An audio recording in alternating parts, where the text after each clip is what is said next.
Sonic the Hedgehog 3 and Knuckles is an excellent game, but you already knew that, right? Gorgeous levels, fantastic level design, the excellent controls and physics carried over and improved from the other games, the multiple playable characters being meaningfully distinct from each other for the first time, the story, save files.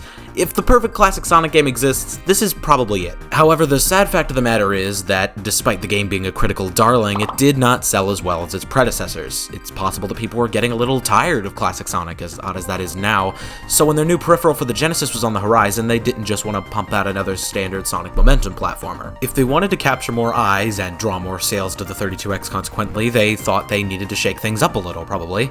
Enter Chaotix, then the first example of Sega and Sonic Team playing around with what kind of experience a Sonic game could be by introducing a handheld utility that the playable characters would use to progress throughout the levels. Since Chaotix, Sonic's tried this a few more times. Usually these games, like Chaotix, are very weird, and a lot of different corners of the fandom have quite varied emotions regarding them. So today, I'm going to talk about Chaotix and 3 additional examples of this from throughout the franchise's history.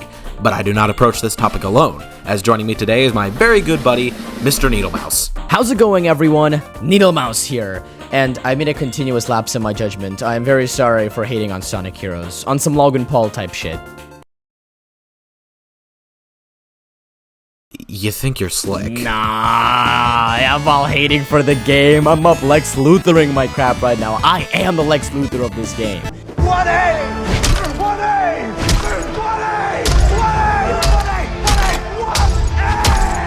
Anyway, what's going on, everyone? I'm only here because I heard Shadow the Hedgehog would be here, and I am the #1 Shadow 5 Glazer. So I knew I had to be here, for branding purposes, of course. That's right. Together we'll be tackling this subject in its many forms, through all its ups and Sonic Forces. So without further ado, let's start, whatever this is, proper with 1995's Chaotix. Needless to say, Chaotix is quite the odd duck in terms of the classic Sonic lineup for what I feel are pretty obvious reasons. This game's utilities of choice are these magic rings with a sparkling elastic bond between them. This mechanic is near universally panned by fans and critics alike. The common sentiment amongst these folks is that it just feels too much like a ball and chain, and that this game and all of its levels would be much better if your characters weren't linked together like this. But I'm not like those other Sonic fans. I actually think that the ring tether was a really good idea. The core of classic Sonic gameplay is simplistic physics manipulation, and launching rubber bands is amateur physics manipulation that we've all done as youngsters at some point. The best way to get the most out of this mechanic is to think of it less like a ball and chain and more like an actual rubber band. The stretchy physics introduced with the tether encourage exploration and experimentation with the physics of the characters in a really unique way that we haven't really seen out of Sonic gameplay since.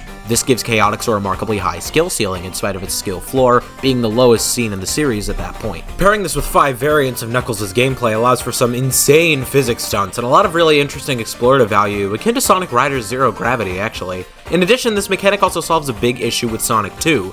Sonic 2 was supposedly designed with multiplayer in mind, but that's not super obvious in the finished game. It's clearly a much better single-player experience. Sonic 3 took steps to solve this problem simply by giving Tails an actual use, allowing him to carry Sonic to higher areas that only Tails would normally be able to get to, but this wasn't an especially substantive solution to the problem. Chaotix actually solves this issue completely with the tether, as by forcing your characters onto the same screen, it also forces you to work together with your partner if you want to progress, similar to playing early LEGO games in multiplayer. This isn't something that I'd want to see replace the buddy system outright, but for a one-game gimmick, I think the ring tether works. Y'all like guns? Now, as the resident of the greatest country in the world, the United States of America, I am legally entitled to like guns. I'm still on my green card. I just need to get my passport already. Anyway, speaking of guns, Shadow has guns, and it's super cool. I'll try to keep my fanboyish tendencies down and approach this with a more realistic look. Is what I would say if I was some boring reviewer, but nah, I'm gonna have to be so honest, these guns are so much fun. The amount of variety of them is actually ridiculous, but all have some usage and advantages to others. Apart from the chicken gun, which is just broken.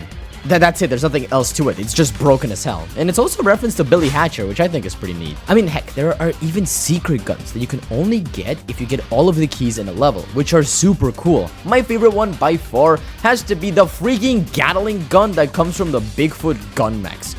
Dude, you haven't lived until you stack on ammo for this weapon and then run and gun every enemy down in Gun Fortress.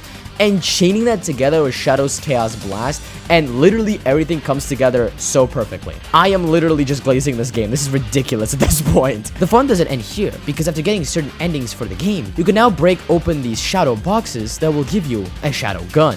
And it's an insta-kill weapon. It doesn't matter how much health the enemy has. It will be immediately killed. And now the already super fun run and gunning is taken up to like another 4 notches, because now everything dies with one shot. I don't think you'll understand. Like, everything would die in one shot. And with missions that have you destroy certain things, like take the air fleet mission where you have to destroy the plane gets destroyed in literal seconds. Same thing with like half of the generators what you have to destroy in this game. It's just so much fun. Genuinely, there are so many weapons that Shadow can have that a whole separate video could be made just for it.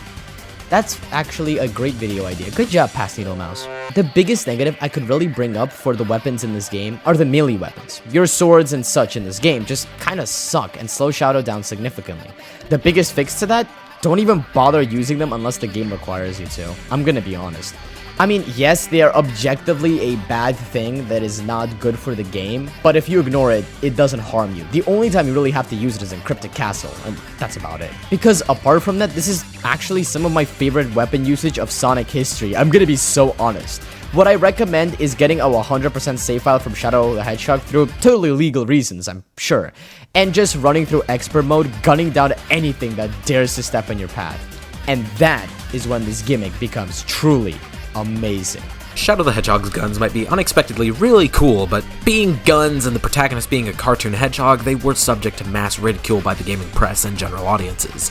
And unfortunately, this would not be the last time. Sonic and the Black Knight is a game that's had a major shift in how the community has viewed it. It was initially mocked for its presence not long after Unleashed went through basically the exact same thing, but in more recent years, the fandom has somewhat come around on Black Knight. The game still has its critics, and it still has its problems, but it's seen a resurgence. It's one that the both of us agree on, too. It's quite a cool game, and if you're able to get past any biases you might have towards it based solely on its premise, it's loads of fun.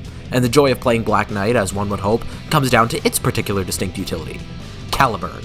Alright, I'm gonna go on record with a wild take. I think Caliburn is a perfect Sonic gimmick for a few reasons. In my opinion, a good Sonic gimmick should A. be satisfying to use on a basic level, B. complement the nature of the game, and C. play into Sonic's core abilities well, or at the very least easily flow with the gameplay. This doesn't mean that gimmicks that don't follow these guidelines can't be good. For example, the Werehog has a really fun playstyle despite not really resembling the gameplay philosophies of Sonic whatsoever. The Wisps are a good example of how to do this well. Almost all the powers are fun, the aliens tie directly into the plot, and the transition into using the power is near seamless. But I'd argue that Caliburn is an even better execution of a Sonic gimmick than the Wisps are. The sword gameplay in Black Knight is not complicated, but it works a lot better in this game than in a game like 06 because every enemy dies in one hit. You have a few sword moves, and they all generally feel good to use, but the crown jewel of these mechanics is this. When you homing attack an enemy and then swing, not only will you go flying through them, but through any adjacent foes. It's fast, it's smooth, it's satisfying, and it makes use of Sonic's ability to roll into a ball in perhaps the most unique way we've ever seen. Sonic at his very core is a ball of spikes. In this sense, the sword can be seen as a very pointy, extra long spike. Put it on the end of a jump ball and it transforms Sonic from a living bowling ball into a living saw blade. It's phenomenal. And in an on-rails game like Black Knight, it adds plenty of depth to the gameplay. Something like this is what Secret Rings was missing. In that game, the lack of maneuverability was purely a limiting factor, but here it's kind of an advantage? I've warmed up to Secret Rings over time, but I understand why it's generally an unpopular game. Not so much with Black Knight. This is loads of fun, and I'll gladly go to bat for it. And I feel like comparing it to the guns in Shadow the Hedgehog is, well, really dumb. Shadow's guns were created exclusively to appease the edgier side of gaming that had become more prevalent in the early 2000s. Shadow's got Chaos Spear anyway, so he doesn't even really need them. But like I said before, a sword just feels like Sonic's kind of weapon. This feels like a natural side evolution of what Sonic gameplay is all about. Caliburn is cool. Very, very cool. But you know what's less cool? Sonic Forces. Now, you all know that I like to be kinder to this game than most. It's not a great game, but I feel like it's been given an unfair reputation due to heightened expectations, Peter Molyneux style, you know? But, well, since when is being kind ever made for the most entertaining content? Take it away, pal. Holy fuck. This game sucks balls, bro. Sonic Forces genuinely makes me so upset. And before anyone calls me an unk and says, I'm sure you were growing up with this game, and you got upset when it wasn't peak Keynote 2000's edge. I wasn't even there when the game dropped. I don't even have that bias. Like, I wasn't even a Sonic fan in 2017, bro. This game just sucks. And one of its core gimmicks also sucks. the Wispons, which is what we're going to be talking about in this video because Accelerate has chained me down and forced me to do this. Please send help, I am being forced to play Sonic Heroes. What the hell happened here? I'm gonna be so honest, the only redeemable thing I personally find about this is this cool ass stomp that gives you a boost in speed that some Wispons give. Otherwise, these are completely useless and honestly just not fun in the slightest. Before I left for my home country, I played through all of the Wispons to make sure I wasn't actually hating for no reason. And yeah, no, they just all suck. Drill can be kind of fun when you launch yourself and make this stupidly short stages even shorter, but apart from that, there really isn't any other fun weapon. Burst is stupid and slow, but at least it kills enemies fast though. Lightning locks the lightspeed dash away and is slow as hell. And Cube, Hover, Void, and Asteroid are some of the stupidest and most pointless things I have ever seen in a video game. When I try and replay Forces with a Suomi KP-31 submachine gun at my head, of course, I literally don't even switch weapons, ever. Because the game doesn't really need you to. This is a way for Sonic Team just to shove in Wisp for no reason because remember how good Sonic Colors is and how peak it is? Like, okay, love Sonic Colors all you want, because you know what, that's pretty valid. But this is actually just nostalgia pandering at its worst. There was no reason for these stupid things to come back, I'm just gonna be honest. And it's only made the gameplay even worse. I would honestly much preferred if they had focused on the idea of a grappling hook, cause honestly, that would be so much cooler. This game sucks, and the Wispons are a prime example of that. Maybe I'm also the Lex Luthor of Sonic Forces as well as Sonic Heroes. I have to think about that one. So yeah, thanks so much for having me on Accelerate. It was super fun to glaze Shadow 05 and hate on Sonic Forces. And before anyone gets on my neck for hating on Heroes or Forces or glazing Shadow 05, I have to say this is my opinion, and you are totally entitled to love these games, and it's totally valid. I just think hating on them is pretty funny. And also, I'm just the Lex Luthor of these games. I'm just never gonna stop bringing that up. I hope you enjoy that Accelerate. But thanks so much for having me on, and I hope to see y'all sometime again. Ciao! Well, that's basically all we have to say on this. Forces might continue to be Forces, but in the past, when Sonic's experimented with utilities and side gimmicks, we think it's got a better track record than it's given credit for. Here's to hoping that they continue to do it well in spin-offs, if game journalists haven't completely scared them out of doing it at all, that is.